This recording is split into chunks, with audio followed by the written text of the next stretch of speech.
Hey, it's 1991. I'm here at Real Groovy Records in Auckland, and this is where it all started.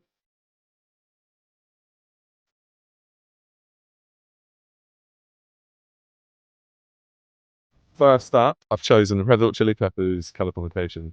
When I was growing up, there was a lot of music in the car when we would do car journeys, like we would do summer holidays down to Cornwall in the UK.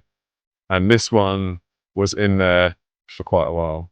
The reason I love this record so much is because it's got John Frusciante on guitar, and he, in my opinion, is an absolute musical genius and has written some of the best guitarists of all time.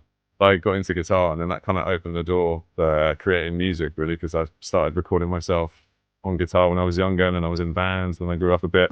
Probably around the same time, Prodigy had a bit of rotation in the house as well. I owe a lot to my parents for my taste in music.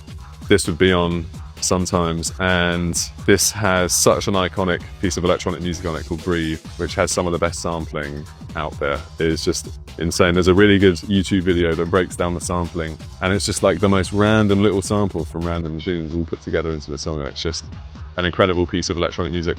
Timeless. Then moving on a bit later, we got Daft Punk Discovery. Daft Punk are undeniably some of the most influential electronic producers of all time. Pretty much most house music these days is inspired by Daft Punk somehow. And this even has one of my favorite electronic tunes ever, which is Digital Love. Maybe a slightly unsung tune by them, but I just think they're so good at making kind of like real like nice melodic euphoric electronic music. And then we come to Cross by Justice.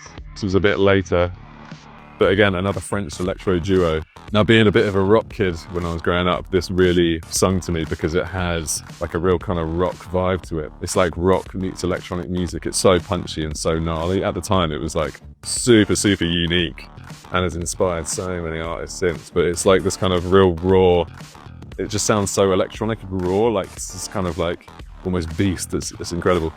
And this paired with their documentary Cross the Universe, where they did an America tour, I think it was, just selling out all these arena shows, and there's like a real kind of cool documentary that they made around it. Because I was really into rock stars before I got into electronic music, and I thought like bands and guitar music and everything was the way. But then I saw how these guys rocked out in these like huge shows that they were doing in America, and I was like, man, like electronic music is actually fucking cool, you know? And then I wanted to end up on something a bit newer, back to some guitar music. It's quite a new band called Wonder Horse with that album Cub, which has got 3 incredible songs. I mean, there's a lot of good songs on it, but there's 3 that really stand out to me. It's Leader of the Pack, Purple, and Teal is an incredible song. It's like a real kind of progressive tune, which has an amazing story to it.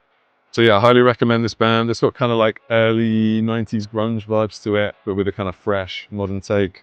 I've got a brand new single out. It's called Castles in the Sky. It's a remake of Castles in the Sky by Ian Dandale from 2001. So yeah, I've done my drum and bass spin on it. I've got some shows coming up. I've got the 28th in Auckland Domain. On the 1st of March, I'm going to be in Wellington. And then on the 8th of March, I'm going to be in Christchurch. And I would love to see you there. So make sure you grab tickets. And thank you very much.